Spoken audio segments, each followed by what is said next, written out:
À 17 ans, Metchas est seul au monde. Régulièrement, il vient se recueillir sur la tombe de sa mère.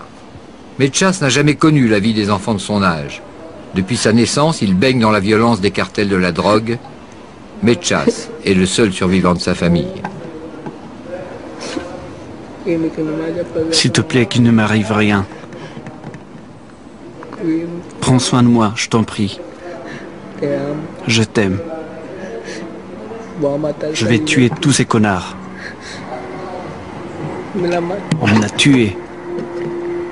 Orphelin, tiraillé entre son désespoir et son désir de vengeance, Metchas est totalement livré à lui-même. Il se demande encore qui a tué sa mère.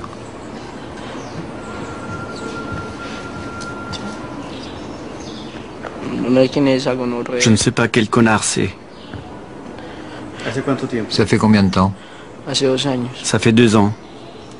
Tu avais quel âge? 15 ans. Tu es seul? Seul. Qui d'autres ont-ils tué dans ta famille? 3 jours après, ils ont tué mes 2 frères. L'un à 13 h et l'autre à 19 h. Qui les a tués?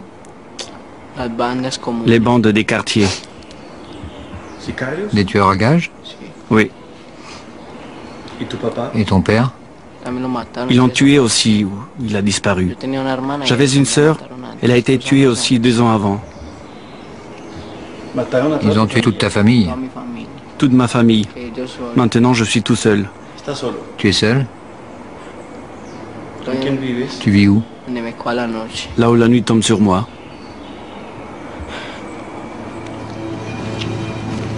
C'est comme ça que Metchas est devenu tueur à gages. Un enfant tueur impitoyable, à la petite gueule d'ange ou de démon.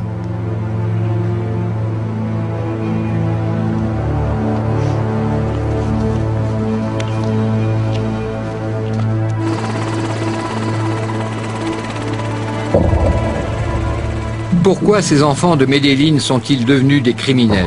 Parce que la deuxième ville de la Colombie reste un haut lieu du trafic de cocaïne. Ici, pour faire régner un semblant d'ordre, c'est l'armée de l'air qui appuie les opérations au sol dans les quartiers à risque. Nous soutenons le travail de la police lorsqu'elle fait des opérations dans les bidonvilles contre les narcoterroristes, les milices et les guerrilleros qui attendent en embuscade dans ces quartiers.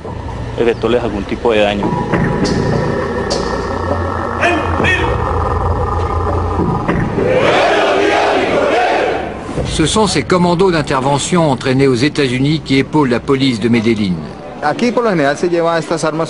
Ici, en général, nous devons utiliser cet armement de combat pour répliquer aux attaques, parce qu'ils ont les mêmes armes que nous. Mais nous arriverons avec des armes de pénétration, des fusils d'assaut et des mitraillettes.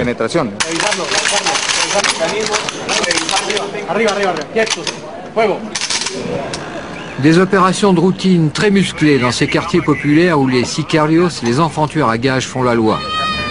Las Comunas, les bidonvilles sur les hauteurs, Carpinello, Belenchito Corazon, Manrique, pire que le Bronx, Harlem ou Chicago. Avec plus de 15 assassinats par jour, Medellín est considérée comme une des capitales mondiales du crime. Ces opérations n'aboutissent le plus souvent à rien. Elles sont devenues un rituel pour la police comme pour les habitants de ces quartiers, blasés par les scènes de violence. Ce jour-là, les policiers sont censés libérer un otage et capturer ses ravisseurs. Une fois de plus, des interpellations massives pour un résultat nul. On n'a rien trouvé. Ils ont déplacé l'otage. 2 semaines plus tard, dans ce même quartier, des affrontements entre policiers et délinquants feront plus de 20 morts. C'est dans ces bidonvilles qu'officient Metchas et ses copains. Nous avons mis plus d'1 an à approcher ces jeunes tueurs. C'est finalement eux qui nous ont adoptés. Nous allons passer 10 jours en leur compagnie à tutoyer la mort. Ce quartier est dangereux, c'est pour ça que j'ouvre une mitraillette. Tu veux quoi? Une mitraillette. Pourquoi faire? Avec ça, on peut tuer 20 à 30 personnes d'un seul coup. Aux côtés de Metchas, son ami Fania, 15 ans. Il est à la tête d'une bande de délinquants en permanence traqués par la police. Sa mère l'a renié le jour où elle a découvert ses activités de tueur à gages. Lui et ses copains vivent dans le néant et la violence. Vous allez où? Au parc, avec nos potes. Pourquoi faire? Discuter et voir ce qu'il y a à faire aujourd'hui. Parce que la loi colombienne interdit de mettre les mineurs en prison, les narcotrafiquants font appel à ces gamins pour liquider leurs rivaux. Pour quelques milliers de pesos, ils sont prêts à tous les crimes.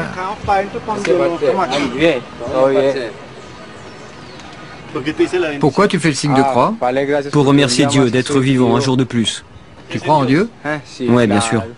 Tu vas à la messe? Non, sinon je fondrais comme une bougie. Pourquoi? Je suis un grand pécheur. Grand pécheur ou grande détresse, ils n'ont jamais connu que l'école de la rue, sa loi, sa violence. Et toi, quel âge as-tu? 15 ans. Et tu fais quoi? Je traîne dans la rue et je vole. Tu voles? Ouais, je traîne et je vole. Tu tues aussi? Ouais, Depuis quel âge? depuis l'âge de 13 ans. Tu as déjà beaucoup tué? Plus ou moins, pour le compte de ceux qui me paient. On te paie combien? Ce qu'ils veulent. 1 million de pesos, parfois plus. Et tu tues pour moins? Bah ouais. Ça ne te fait pas de peine? Non. Pourquoi est-ce que tu tues? La nécessité, mon pote. Mais tu as essayé de trouver du travail? Avec cette situation, c'est pas évident. Tu as déjà tué plusieurs fois? Lui, c'est El Flaco. Il prépare l'arme avec laquelle il doit exécuter son contrat de la journée. Il doit tuer un homme. Pourquoi? Comment? Il n'en dira rien. Quelques minutes plus tard, nous retrouvons Mechas au coin de la rue. Il dégaine vite. Sans vraiment comprendre ce qui se passe, nous avons juste le temps de filmer ces images. Le braquage d'une voiture. En quelques secondes, le propriétaire est en fuite. Mechas et son copain ont réussi leur coup.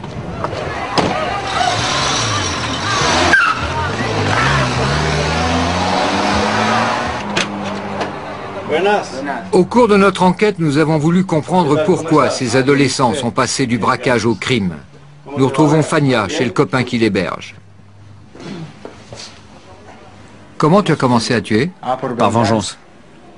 Qu'est-ce qu'on t'a fait? Ils ont tué mon petit cousin que j'aimais beaucoup. Et ensuite? À partir de là, j'ai voulu venger sa mort et je voulais le tuer. Mais tu avais 13 ans, ça a été facile pour toi de tuer la première fois? Non, j'avais peur.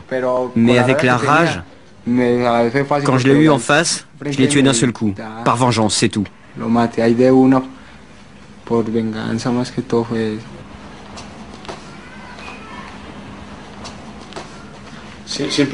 Et tu as toujours l'arme sur toi? Ouais. Comment ça fonctionne tout ça? Eh ben, nous avons nos patrons qui nous demandent de faire des coups, et puis ils nous paient. On leur fait ce qu'ils commandent, et on est aussitôt payé. Qui sont les patrons? C'est des gens que quelques copains à nous connaissent. Ce sont des intermédiaires. Ils nous proposent ce qu'il y a à faire. Les patrons, eux, on ne les voit jamais. Cette bande écume le quartier voisin. À longueur de journée, les gamins traînent dans la rue en attendant qu'un contrat de sicarios leur tombe du ciel. Viens, je te montre quelque chose. Ces contrats de tueurs à gages sont leur seule ressource pour vivre et se fringuer à la mode. Par jeu, par défi, par inconscience, mais peut-être aussi parce qu'il a maintenant confiance en nous. Ce garçon veut nous montrer la planque où il cache son revolver, en pleine rue, à l'entrée d'un restaurant. C'est là qu'on les cache, au cas où il y aurait les flics. Comme ça, ils nous les piquent pas. C'est ton revolver, il est caché là en permanence? Oui, la plupart du temps. Je le prends seulement pour aller bosser.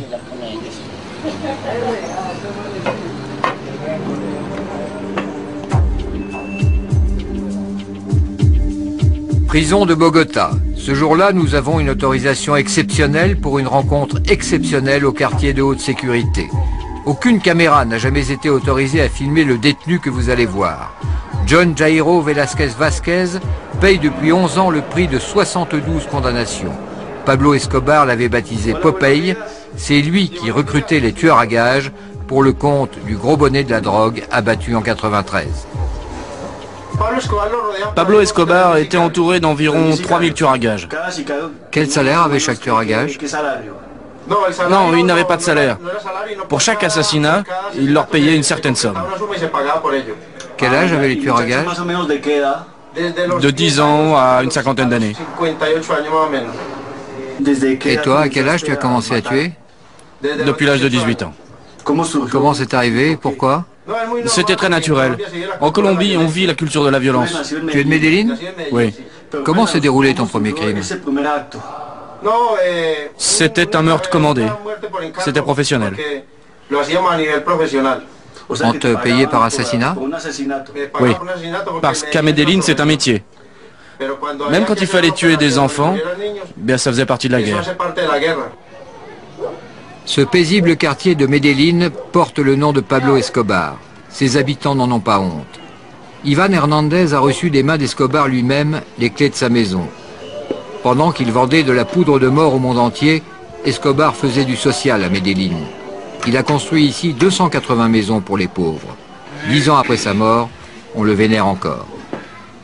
Vous savez, la plupart des habitants de ce quartier, nous lui sommes très reconnaissants, parce que c'était un homme très humain. Il faisait très attention aux pauvres.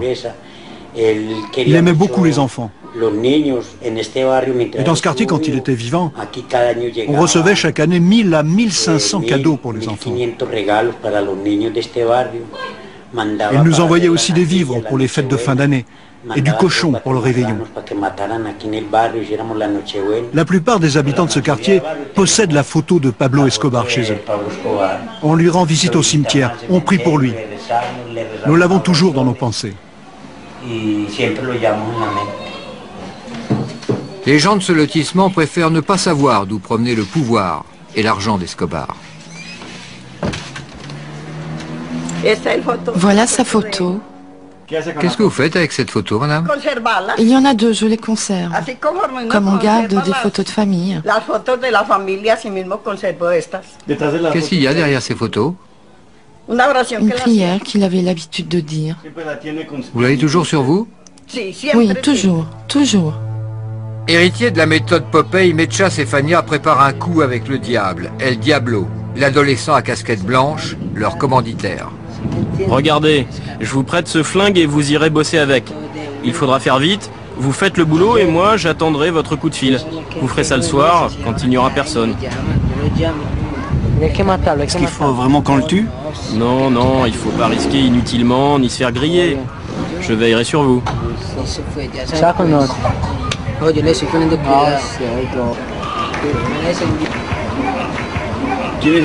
C'est qui le diable? Lui, notre pote. Pourquoi on t'appelle le diable? Je ne sais pas, mon pote. Ils disent que c'est parce que je suis moche. En fait, je ne sais pas pourquoi. Qu'est-ce que vous allez faire maintenant, Mechas? Voler dans une salle de billard. De quelle façon? Un braquage. Il faut aller braquer un mec et voilà. C'est dans le coin? Là-bas en haut, dans le quartier d'à côté. Ici, on ne peut pas voler. On serait mal vu par les habitants du quartier. Ici, on préfère rendre service aux gens. Réalité ou fiction, simple frime pour notre caméra, nous ne le saurons jamais. Mechas et ses copains nous affirment qu'ils préparent un meurtre avec ce couteau.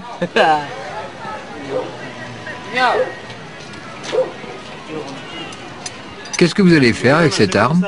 Décapiter la fille. Regarde, la prendre comme ça.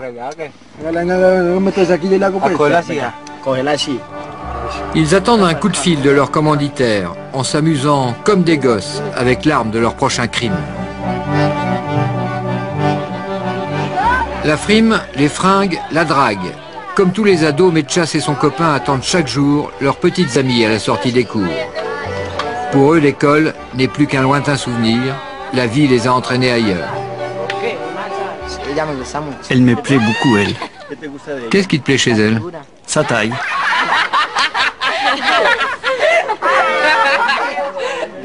Et Mechas, il te plaît aussi?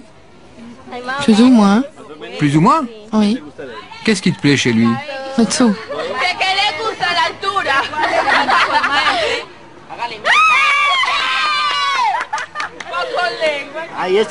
Elle, c'était aussi ma petite copine. Lui, c'est mon meilleur copain. C'est pas vrai, c'est pas vrai. Parce qu'il est un peu tordu. Lui, il joue un double jeu. Comment ça? Il allait me tuer. Il allait te tuer? Ouais. Parce que ma tête lui plaisait pas. Mechas, lui, n'a jamais raconté sa vie à personne. Et tu sais ce qu'il fait, Mechas? Il traîne à rien faire. Il travaillait dans un restaurant. À la plonge. Ah oui.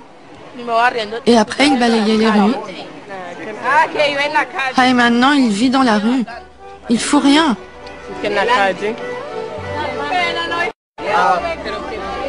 Brusquement, le charme est rompu. Mechas est rattrapé par son cauchemar. Il nous demande de le suivre. Tu viens, on va au cimetière? Quel cimetière? Celui du quartier Américas, chez mes petits frères.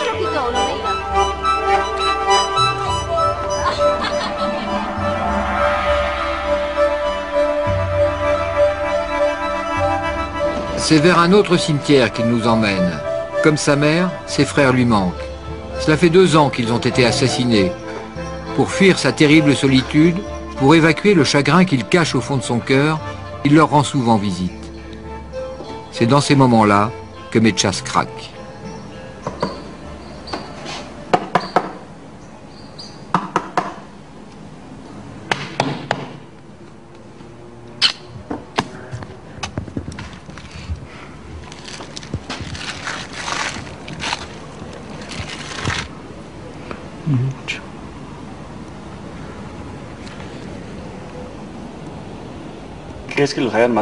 Pourquoi ils les ont tués?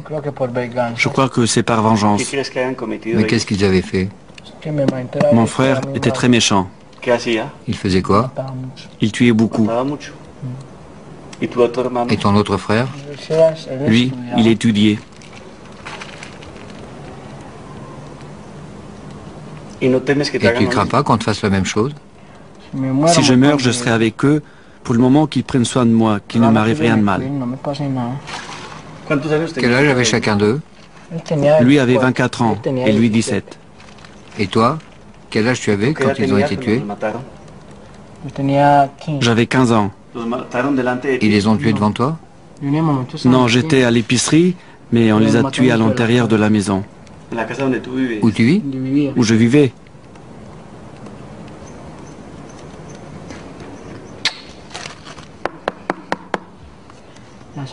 C'est lui qui prend soin de moi. Ne me laissez pas tout seul. Prenez soin de moi.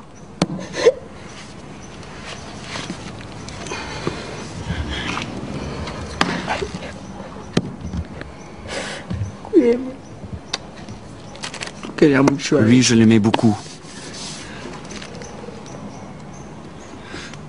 Je vous aime. Prenez bien soin de moi. Signé Oscar. Oscar est le prénom de baptême que lui avait donné sa mère. Mechas, c'est le surnom que lui a trouvé la rue. Mechas vit en permanence en compagnie de la mort de sa famille, la mort de ses victimes, la mort de ses copains assassinés. Il reste seul avec sa haine et sa tristesse. Il trouve rarement chaleur humaine et réconfort. Yolanda est une brave femme du quartier. Elle accepte de temps en temps d'héberger Mechas et ses copains. C'est chez elle qu'ils préparent bien souvent leurs mauvais coups. Yolanda est au courant de tout, mais fait semblant de ne rien savoir. Parfois, il me demande de le loger. Alors il dort ici. Sinon, je ne sais pas où il va dormir. Mais je l'ai déjà vu dans la rue, lorsque j'allais au travail. Il y a quelques jours, je l'ai aperçu dans la rue. J'attendais mon bus. Il était 5 heures du matin.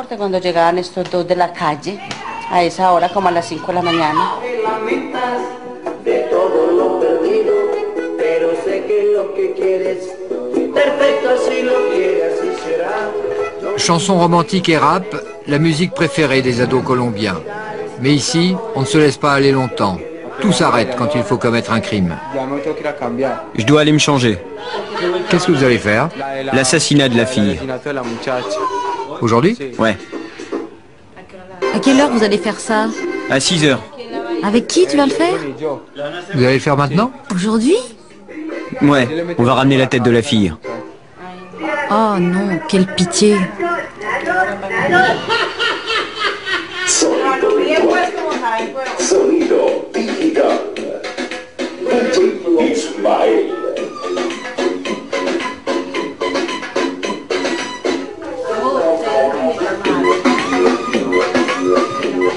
Un dernier rap et ils y vont sans hésiter.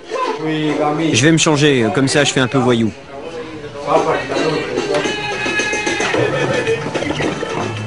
On doit lui couper la tête. Et qu'est-ce que vous ferez avec la tête? On l'enverra à celui qui nous l'a demandé. Vous enverrez la tête? Ouais, bien sûr. Ça ne t'impressionne pas? Mais pourquoi? Depuis qu'ils ont tué mon petit cousin, j'ai peur de rien, ni pitié de personne.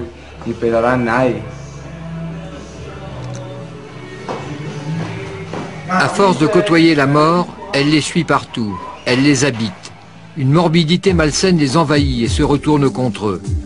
Rattrapés par la peur et l'angoisse du vide, l'un de leurs copains leur a offert le spectacle de son suicide. Il avait à peine 17 ans. C'est ici que notre pote s'est tué avec le revolver que nous avions acheté. Le lendemain, il s'est suicidé avec.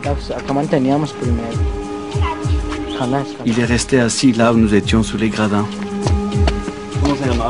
Il s'appelait comment? Il s'appelait John. Comme ça, assis. Devant vous? Ouais. Le sang avait coulé par ici. Il y en a encore. Nous étions tous ici. Ensuite, nous avons crié toutis, toutis, puis nous l'avons emmené dehors. Lui, c'était aussi un tueur à gages? Eh bah ouais. Il tuait et volait comme nous.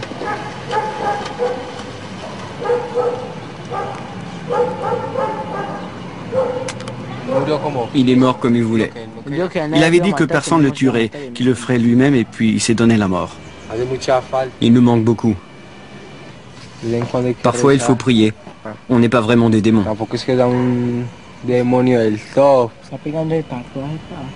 Tu pries comment? J'ai une prière particulière. Je l'utilise tout le temps. Qu'est-ce que tu demandes à Dieu? De me pardonner d'être comme je suis. Je lui demande de m'aider pour que tout aille bien. Qu'il me protège. Il a ma vie entre ses mains. À lui de savoir ce qu'il en fera. Compagnons et complices dans le malheur, Mechas et Fania ont les mêmes mots pour saluer leur ami disparu. On t'aime. Tes amis t'oublieront jamais.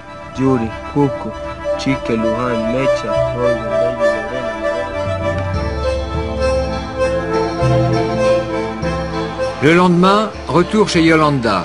Fania et Mechas s'amusent comme les vrais enfants de leur âge, avec des pistolets en plastique.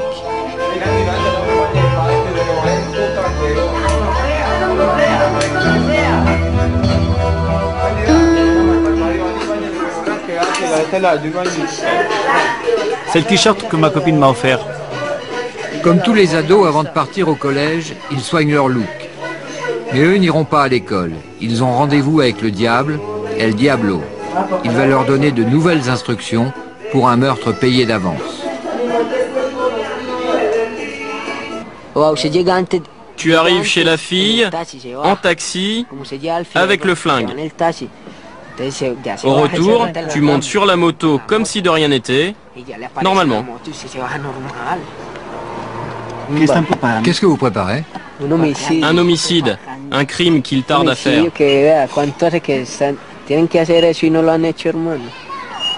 Il s'agit de qui? D'une nana. S'ils ne la tuent pas, c'est eux qui se feront descendre.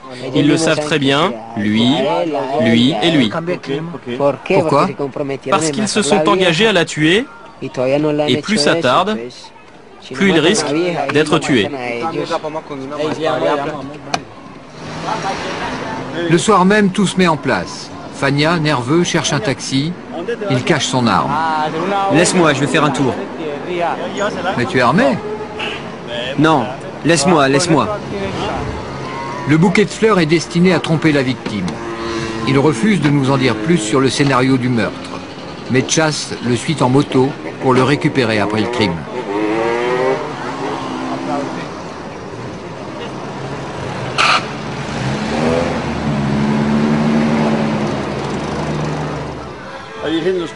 La Vierge Marie vous protège? Bien sûr, de tous les maux et de tous les dangers. Tu crois en Dieu? Bien sûr, il faut croire en Dieu,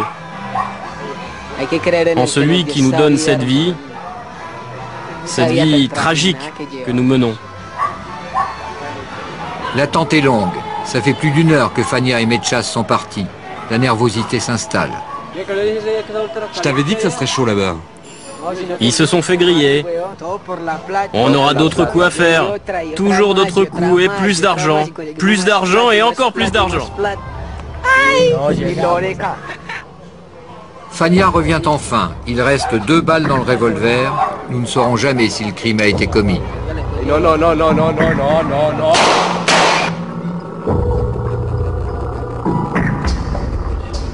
Pas de famille, pas d'école, pas d'avenir. Rares sont les adultes qui posent leur regard sur ces enfants tueurs.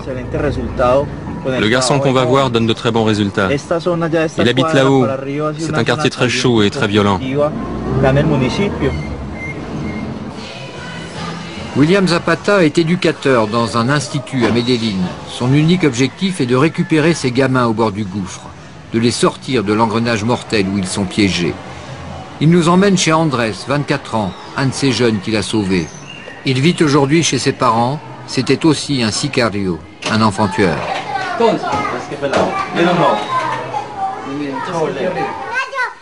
Andrés a commencé à tuer dès l'âge de 15 ans. Dans sa chambre, il garde précieusement les souvenirs qui ont marqué sa première vie.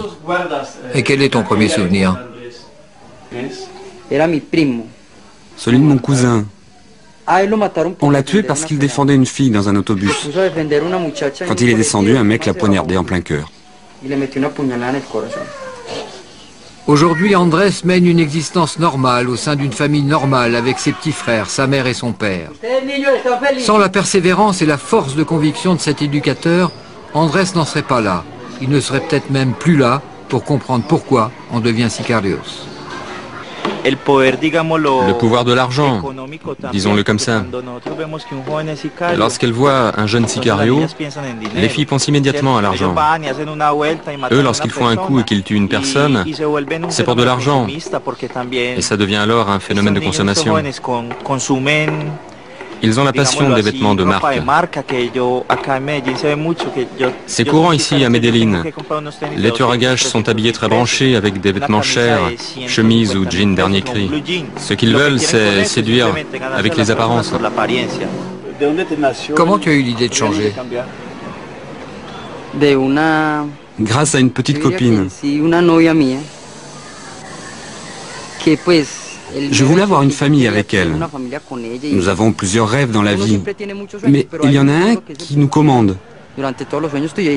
Et c'était celui-là le principal pour moi. Mais alors, qu'est-ce qu'il fallait que je fasse? Changer. Et cesser de faire des bêtises pour commencer à être un nouvel homme, afin d'atteindre mon rêve, et je suis donc sur le chemin. Pour Andrés, une terrible parenthèse est refermée. Sa vie de sicario fait maintenant partie du passé. Marlon, dit El Diablo, a été assassiné par un autre sicario dans ce même quartier 2 semaines après ce reportage. Esteban, dit Fania, a quitté le quartier à la suite de menaces. Il a trouvé du travail dans un magasin de chaussures.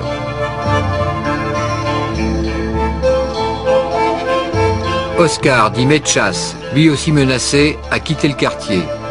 Il poursuit son aventure sans issue pour le compte d'un nouveau commanditaire.